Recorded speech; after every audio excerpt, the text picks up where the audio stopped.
In this video I'm going to go over how Babbage fits into computer history overall. So there's going to be a lot of dates and names that aren't that important, but the concepts and how people keep coming back, how significant people work with each other, come up with the same ideas around the same time, and keep coming back through history. That's the especially cool part.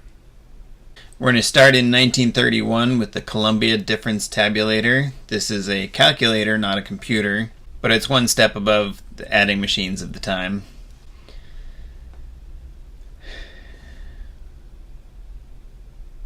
It uses only addition to solve polynomials and has punch cards for data input. It was built by IBM for Columbia University, and it's still at the Smithsonian today, except it's in the basement so you can't see it. To give you an idea of the size, this thing is 8 feet long. Then in 1936, Alan Turing basically starts computer science. He's figuring out what makes a computer, what's the minimum features to make a computer compared to a calculator.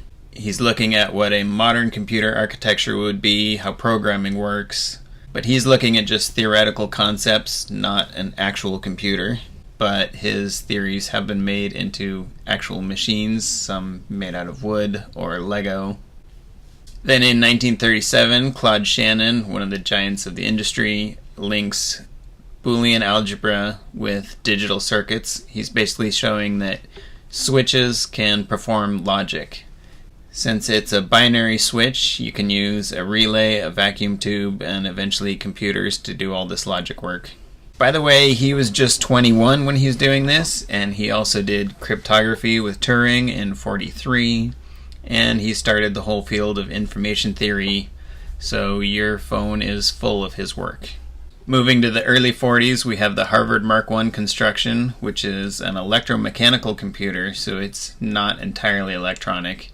It uses 3,500 relays, and it's designed by Howard Aiken at Harvard. He's a professor there. It's designed by graduate student Howard Aiken.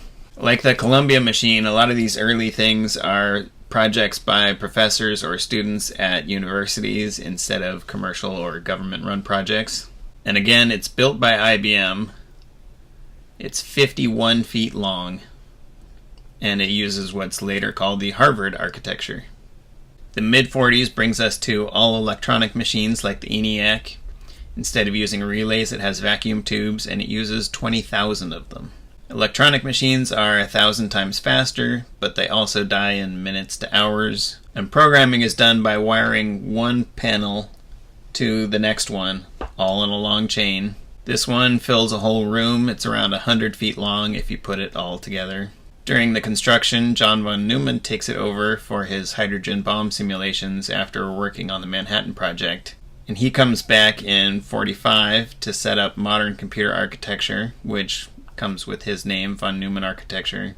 This separates the pieces, the CPU, the memory, and the mass storage. And most importantly says that the area that does the computation is separate from the area that does the storage. Like Turing, many others had similar ideas, but he was the one who made it public and got his name behind it. He had a paper arranging all the key ideas, but the crazy part is that's just a first draft. There's typos, missing sections, and it's really hard to read. But it's the one that got to everybody and set up the next generation of computers. And in the late 40s, those computers started coming online, like the Manchester Baby, the ENIAC, again heavily modified, and the EDSAC. Those were electronic computers that stored their own programs instead of needing to hardwire them, and they were complete Turing machines. So when you have a computer, what can you actually do with it? In 1949, Shannon, remember that guy, comes back and says that computers can play chess instead of just making big data tables for launching artillery. And in 1952, he has the first machine learning with a mouse going through a maze. It's not quite voice recognition, but it's the start of AI. Then in 1957, you have the Illiac suite, which is algorithmic composition of music, and that's a couple professors who write a program that writes music by itself. So where does Babbage fit in all this? In the 20s, he's working on calculators, like the Columbia Tabulator, His difference engine solves polynomials using addition, which is great for polynomials but bad for log tables where estimation grows with each step, so eventually your answer is nowhere near what it should be. In the mid-30s, to solve these more complex problems, he shifts over to computers, making them programmable, and his analytical engine is fully programmable using punch cards. And by the late 30s, he has written programs for the machine, and the overall design is largely done, but the details are never finished. He's the classic tinkerer, where he works on a section until he gets far enough, and then switches to something else. So it's never actually built. But here's the really crazy part. This isn't 1930s. It's 1830s. When he's writing programs for his computer, Queen Victoria is just starting her reign, so it isn't even the Victorian era yet. This is done at a time when everything was hand drafting with pretty lettering. There's no McMaster or Home Depot. There's not even standard screw threads. Precision manufacturing is just getting started, and every machine is manual and the factories are steam driven. Tools need to be designed and built. This is around the same time that Faraday, who was a friend of Babbage, was working on electromagnetism, so things like electric motors were pretty new. So with Faraday and Babbage, you had the link between computing and electronics, but that wasn't made at the time. Remember Shannon and Boolean algebra? Well, that came from George Boole in 1854, so that's 80 years between Boolean algebra and it being linked to computing. But Babbage and Boole actually met and talked in 1862, so you had the link between computing and logic that wasn't quite made at the time. And then in the 1840s, you had Ada Lovelace saying that computers could do more than just the data tables that Babbage was expecting.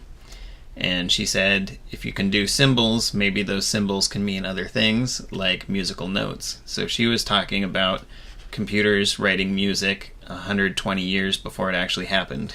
So there was a similar path from calculators to computers doing more than just numbers, except it was just 100 years earlier. Fortunately, when I'm building my machine, I will be using modern computers and tools and materials, so hopefully I won't be working on it for decades like he did.